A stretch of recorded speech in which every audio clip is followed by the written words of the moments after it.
ঐতিহ্যের সাক্ষী খরুন গ্রামের মা শ্মশানকালী মন্দির নবরূপে প্রতিষ্ঠিত হল। দীর্ঘদিন ধরে ভগ্ন অবস্থায় থাকা এই মন্দিরটি গ্রামবাসীদের ঐকান্তিক প্রচেষ্টায় সংস্কার করা হয়েছে।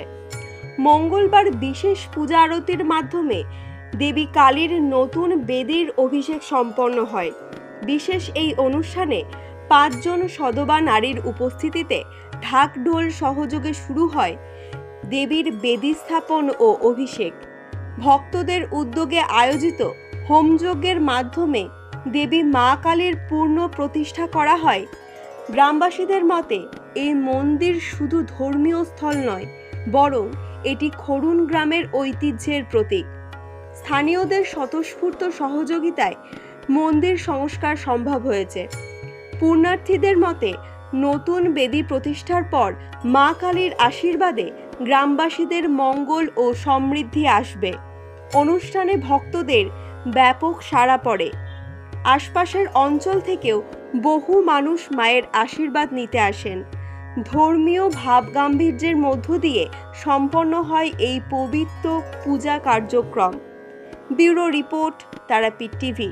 পুজোর শুরুতেই আমরা দেখেছি যে আমাদের ৭ জন সদমা মিলে আমাদের এই ঘট ভরে নিয়ে আসা হয়েছে আমাদের পাশে যে জয়সাগরের ঘাট আছে সেখান থেকে।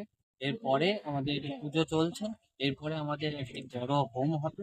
হোমের পর আমাদের যথারীতি এখানে যতজন ভক্তবৃন্দ আছে তাদের মধ্যে ৫ই এপ্রিল অর্থাৎ ২২শে চৈত্র আমাদের এই ধরুন জয়সাগর মন্দিরে একটি কালী মন্দির আছে শ্মশান কালী, সেই শ্মশান কালীর পুজো হবে এবং তার আগে আমরা ভক্তবৃন্দরা এবং গ্রামবাসীদের সহায়তায় আমরা এই মন্দির যেটি ছিল সেটি আগে পুরনো অবস্থায় সেটি প্রায় ভগ্ন অবস্থায় চলে গেছিল এবং তার সংস্করণ করে আজকে তার অভিষেক পুজো এখানে হচ্ছে। এই পুজো উপলক্ষে আগামী ২২শে চৈত্র অর্থাৎ ৫ তারিখ একটি ছোট্ট মেলার বসে এখানে।